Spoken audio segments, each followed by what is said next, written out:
Hello everyone, welcome to this session. आप सभी का स्वागत है आज के सेशन में। और जैसे कि आप सभी को पता है कि एमपीएसआई के एग्जाम्स फिलहाल चल रहे हैं। 16 तारीख से पेपर चालू हुए थे और आज हम लोग आपके सामने 16 तारीख का जो फर्स्ट एंड सेकंड शिफ्ट है उसका एनालिसिस लेकर आए हुए हैं। और इसके बाद रोज़ आपको जो भी एग्जाम्स अभी तक हुए हैं आपको उन सभी के एनालिसिस मिल जाएंगे। कुछ लोग सोचेंगे कि सर बहुत लेट नहीं हो गया, थोड़ा आप लोग लेट हो गए। एक्चुअली लेट नहीं है। यहाँ पर सबसे इंपॉर्टेंट है कि आपके पास क्या वेरीफाइड डेटा है। वेरीफाइड डेटा होना बहुत ज़रूरी है। और क्योंकि डेटा वेरीफाइड होना चाहिए, जो एक्चुअल एग्जाम में क्वेश्चंस आए हैं आपको उनके बारे में पता होना चाहिए, वो कहाँ से आए हैं, कितने आए हैं। तो कभी कभी सोर्स जो है वो बच्चों के दिमाग में याद रहता है। कुछ क्वेश्चंस बच्चे याद रख पाते हैं, कुछ भूल जाते हैं। तो वो जो भूल गए, सर क्या था याद नहीं आ रहा, फिर थोड़ी देर बाद याद आया, तो कहीं ना कहीं बाकी सारी चीज़ें भी मैटर करती हैं। तो आपके पास एक ऑथेंटिक डेटा पहुंच पाए, सही डेटा पहुंच पाए, सबसे पहली कोशिश हमारी हमेशा यही होती है। एक आध दो दिन डिले हो सकता है बट जो डेटा है वो आपको एक्यूरेट और सही मिलेगा। तो सबसे पहले 16 तारीख की जो फर्स्ट एंड सेकंड शिफ्ट है उसका एनालिसिस मैं आपको यहां पर बता देता हूं। एक्चुअली पेपर जो है वो इजी टू मॉडरेट के बीच में था। ठीक है, इजी टू मॉडरेट इसलिए कह रहा हूं क्योंकि यहां पर बहुत सारे बच्चों के जो मन का डर था कि सर मैथ्स से ना जाने कैसे क्वेश्चन पूछ लिए जाएंगे, तो मैथ्स एक्चुअली बहुत कम पूछा गया। इवन फर्स्ट शिफ्ट में तो शायद एक ही क्वेश्चन था, सेकंड शिफ्ट में थोड़े दो चार क्वेश्चंस थे। तो मैथ्स की संख्या या मैथ्स के क्वेश्चंस की संख्या एक्चुअली कम थी।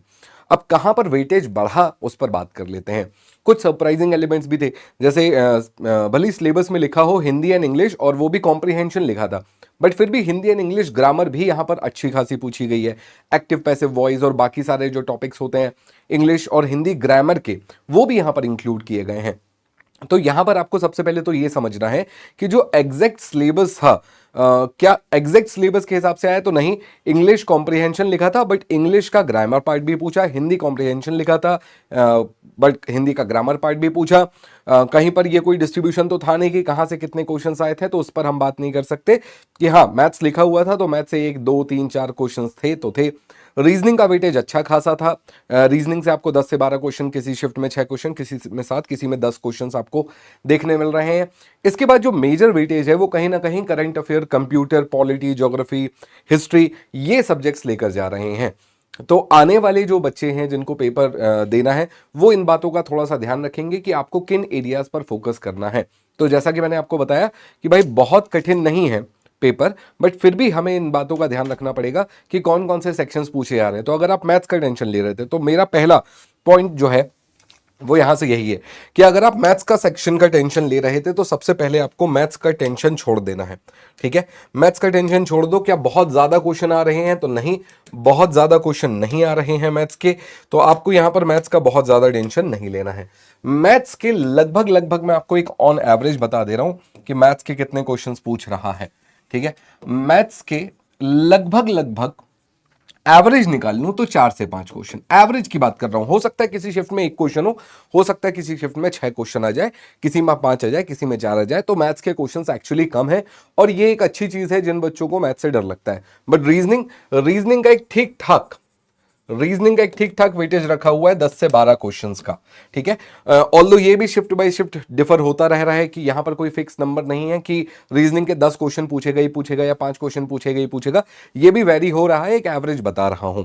अब इसके बाद कहां से कितने क्वेश्चन आ रहे हैं इस चीज का पूरा ब्यौरा हमने यहां पर ले रखा है। तो जैसे साइंस में बहुत ठीक ठाक क्वेश्चन पूछे गए हैं, साइंस से क्वेश्चंस पूछे जा रहे हैं। किसी शिफ्ट में 4, 5, 6, 7, 8, 10 क्वेश्चन तक भी जा रहे हैं। तो अगर मैं आपको प्रॉपर अभी तक गिन के बता दूं तो 15 से 20 क्वेश्चन अभी तक साइंस के पूछे जा चुके हैं। एक शिफ्ट में ऑन एवरेज 5 से 7 क्वेश्चंस साइंस के पूछे जा रहे हैं। बट वही एक एलिमेंट, अच्छा हाँ, किसी शिफ्ट में ऐसा भी हो रहा है कि केवल फिजिक्स एंड केमिस्ट्री से क्वेश्चन पूछ रहा है तो बायो से नहीं है, किसी में बायो और फिजिक्स से पूछ रहा है केमिस्ट्री में नहीं है, किसी में केमिस्ट्री और बायो से तो फिजिक्स में नहीं है।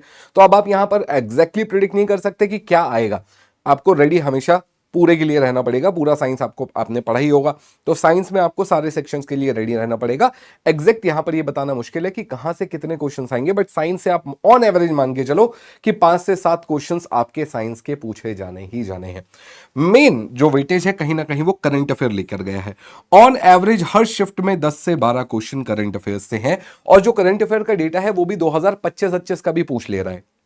ठीक है, 2024 एंड 2025 शुरुआत 2024 एंड, सॉरी 25 का तो पूछेगा ही पूछेगा, 2024 के एंड तक का भी डेटा पूछ ले रहा है। 2024 दिसंबर अक्टूबर के भी कुछ क्वेश्चंस बच्चों ने बताया कि ऐसे भी आए हुए हैं। तो यहां पर आपको ये समझना होगा कि करंट अफेयर का एक ठीक ठाक वेटेज है, और इसी के साथ पॉलिटी और इंग्लिश। अब जैसे इंग्लिश और हिंदी का तो हमने बता ही दिया, इंग्लिश और हिंदी यहां पर बच्चों को टफ क्यों लग रही है। देखो, अगर सिलेबस में ग्रामर मेंशन होता तो मुझे लगता है बच्चा ज्यादा प्रिपेयर्ड होता, बट वो क्योंकि एक सरप्राइजिंग एलिमेंट था इंग्लिश ग्रामर का, ठीक है, तो उसके कारण कहीं ना कहीं बच्चों को ज्यादा दिक्कत आ रही है कि they are not prepared for that. अगर पता होता कि ग्रामर आने वाली है तो ऑब्वियसली बच्चा प्रिपेयर करके जाता, एक्टिव वैसे पॉइज, नाउन प्रोनाउन, ये सब देख कर जाता। बट क्योंकि बच्चे ने कहीं ना कहीं इंग्लिश को कॉम्प्रिहेंशन वाले पार्ट से वो किया कि हो सकता है कॉम्प्रिहेंशन लिखा हुआ है तो कॉम्प्रिहेंशन आएगा, बट वहां पर इंग्लिश ग्रामर भी पूछी गई है, तो इसीलिए इंग्लिश का पार्ट जो आपसे 6 से 7 क्वेश्चन पूछ रहा है वो थोड़ा सा मॉडरेट तरफ चला गया है। ऑल दो क्वेश्चन ईजी हैं, बट क्योंकि प्रिपरेशन नहीं थी, इस बारे में पता नहीं था, ये एक सरप्राइजिंग एलिमेंट था, तो ये थोड़ा सा मॉडरेट लेवल पर चला गया है इंग्लिश वाला। पॉलिटी ऑल दो ईजी है, पॉलिटी से आपको इजी क्वेश्चंस देखने मिल रहे हैं, 4 से 5 क्वेश्चंस आपको पॉलिटी से देखने मिल जा रहे हैं। ऑन एवरेज शिफ्ट वाइज में बात कर रहा हूं, किसी शिफ्ट में कम ज्यादा हो सकता है, बट पॉलिटी से आपको 4 से 5 क्वेश्चंस, 6 क्वेश्चंस तक भी देखने मिल रहे हैं। फिर बात करता हूं हिंदी। हिंदी अगेन ईजी है, बहुत ज्यादा टफ नहीं है, पर वही दिक्कत वही है, ग्रामर। अब जिसने पहले कभी हिंदी पढ़ रखी है किसी और एग्जाम के लिए, तो उसके लिए तो एक एडिड बेनिफिट हो गया कि भाई हमने पहले थोड़ी बहुत पढ़ रखी थी तो हमको उस चीज का फायदा मिल गया, ठीक है। अब सबके साथ क्या ऐसा है तो ये मैं नहीं कह सकता, ऑल्दो जितने भी बच्चे लोग पेपर दे रहे हैं मुझे लगता है उनने किसी ना किसी एग्जाम के लिए तो हिंदी पढ़ी ही होगी, बेसिक ग्रामर्स तो पढ़े ही होंगे, तो हिंदी सेक्शन कहीं ना कहीं ईजी तरफ हमें दिखाई दिया है। एक एलिमेंट कंप्यूटर का भी है, कंप्यूटर से भी क्वेश्चन ठीक ठाक बन रहे हैं, तो कंप्यूटर से आप मान के चलो कि 3 से 4 5 क्वेश्चन 6 क्वेश्चन तक भी आ रहा है।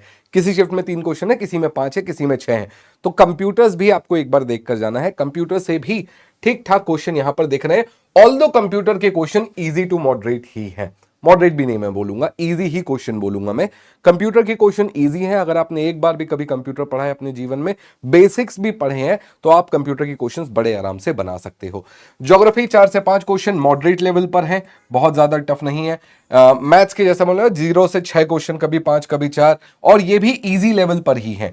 फर्स्ट शिफ्ट में तो मेरे ख्याल से एक एज का क्वेश्चन था, सेकंड शिफ्ट में 3-4 क्वेश्चन थे, वो बच्चों ने बताया मुझे, सारे ही क्वेश्चन लगभग मुझे इजी लगे, किसी में कोई समस्या मुझे नहीं दिखाई दी कि ये नहीं बन रहा वो नहीं बन रहा, किसी बच्चे ने भी ये तो नहीं बोला किसी जो पढ़ाया था वो नहीं बना, ठीक है, ये जो क्वेश्चंस आए थे वो नहीं बने। रीजनिंग एक अच्छा एलिमेंट है, किसी शिफ्ट में 4, किसी शिफ्ट में 5, 6, 7, 8, तो ये बहुत वेरी कर रहा है, रीजनिंग का सेक्शन बहुत वेरी कर रहा है। किस्मत अच्छी रही तो 8-10 क्वेश्चन भी आ जा रहे हैं, थोड़ा सा 4 क्वेश्चन 5 क्वेश्चन भी किसी किसी शिफ्ट में दिख रहे हैं, तो शिफ्ट बाय शिफ्ट ये सारी चीजें वेरी कर रही हैं। और यही एक कारण था कि कहीं ना कहीं एक स्टेट ऑफ कंफ्यूजन बना हुआ था कि भाई किसी शिफ्ट में कहीं पर कुछ आ रहा है, कहीं पर कुछ आ रहा है, तो it is totally a surprising element, किसी को नहीं पता किसी के शिफ्ट में क्या आएगा। तो हम ये आपको बता जरूर रहे हैं, बट क्या इस बेसिस पर मैं ये जज कर पाऊंगा कि क्या अगली शिफ्ट में 10 क्वेश्चन आएंगे, मैं नहीं बता सकता। बट हाँ, एक लोअर लिमिट और अपर लिमिट यहां से मुझे पता चल रही है कि अगर रीजनिंग के लोएस्ट 4 क्वेश्चन आए और हाईएस्ट 10 क्वेश्चन आए, तो अब रीजनिंग आप मान के चलो कि इसी के बीच ही आने वाली है, इस 4 से कम नहीं हो जाएंगे और 10 से ज्यादा नहीं हो जाएंगे, ठीक है। तो ये मैं आपको एक रेंज बता रहा हूं कि इस रेंज में लोएस्ट यहां तक क्वेश्चन आए, हाईएस्ट यहां तक क्वेश्चन आए, तो अब आपका जो एग्जाम है, आपका जो भी शिफ्ट है, उसमें इस बीच में ही नंबर ऑफ क्वेश्चंस वेरी करेंगे, ठीक है। फिर हम लोग हिस्ट्री की बात करते हैं, तो हिस्ट्री में भी ठीक ठाक क्वेश्चंस हैं, 4 से 6 क्वेश्चंस है, और हिस्ट्री के क्वेश्चंस एक्चुअली ज्यादा अच्छे हैं। हिस्ट्री के क्वेश्चंस एक्चुअली थोड़े से मॉडरेट तरफ दिखाई दिए मुझे, तो हिस्ट्री के क्वेश्चंस थोड़े से मॉडरेटेड हैं। और किन किन टॉपिक से कहां से क्वेश्चंस पूछे गए हैं, तो ये मैंने सारे टॉपिक यहां पर मेंशन कर रखे हैं, ठीक है। तो आप इनको एक बार जरूर थोड़ा ध्यान से पढ़ लीजिएगा, ताकि आपको एक आइडिया लग जाए कि साइंस से किस किस सेक्शन से क्वेश्चन बने हैं, ठीक है। उसके बाद करंट अफेयर से कहां से क्वेश्चन बने हैं, पॉलिटी से कहां से क्वेश्चन बने, इंग्लिश में कहां से क्वेश्चन बने, इडियम फ्रेजेस और जो भी है, ठीक है, हिंदी में कहां क्वेश्चन बने हैं, तो ये सारे टॉपिक्स मैंने यहां पर मेंशन कर दिए। एक बार वीडियो को पॉज करके इनको देख जरूर लीजिएगा कि किन किन एरिया से अभी तक क्वेश्चंस बन चुके हैं, और जहां पर आपके क्वेश्चंस बन चुके हैं मोर और लेस इन्हीं के आसपास के एरिया से वापस क्वेश्चन पूछे जाएंगे। जैसे हिस्ट्री में मॉडर्न हिस्ट्री से क्वेश्चंस पूछे गए हैं, कुछ क्वेश्चन वैदिक एरा से भी हैं, तो आपके मैक्सिमम चांसेस बनते हैं कि यहां से आपको जो क्वेश्चंस पूछे जाएंगे वो मॉडर्न हिस्ट्री और कुछ एक आध दो क्वेश्चन हो सकता है वैदिक एरा या जिसको हम एंशिएंट हिस्ट्री बोलते हैं वहां से पूछे जाएं। तो इन पार्ट्स को थोड़ा सा रिवाइज कर लीजिएगा अगर आने वाले दिनों में आपका पेपर है। तो उम्मीद करता हूं यहां तक की बात समझ में आ गई होगी। ये जो पूरा एनालिसिस था इसको लाने में थोड़ा सा समय लगा क्योंकि वही वेरिएशंस बहुत ज्यादा थे हर शिफ्ट में, तो एक वो स्टेट ऑफ कंफ्यूजन था। बट जब वो कंफ्यूजन क्लियर हुआ तो मैंने आप सभी के लिए लेकर आया और अब मैं यहां से रोज आपके लिए इस प्रकार के एनालिसिस लेकर आता रहूंगा और जितनी भी शिफ्ट्स हुई हैं उन सभी के एनालिसिस आपको आगे इस चैनल पर मिलते रहेंगे। तो आगे जुड़े रहिए और अगर आपके कोई भी डाउट्स हैं, कुछ भी सवाल हैं, आने आने वाले दिनों में आपका पेपर है तो नीचे कमेंट बॉक्स में आप लोग जरूर बताइए आपको क्या लगता है, कैसा आएगा, क्या आएगा, और कुछ सवाल हैं तो वो भी आप नीचे पूछ सकते हैं। मैं मिलूंगा आपसे अगले वीडियो में, तब तक keep studying, stay safe, thank you, tata bye bye, take care, जय हिंद दोस्तों।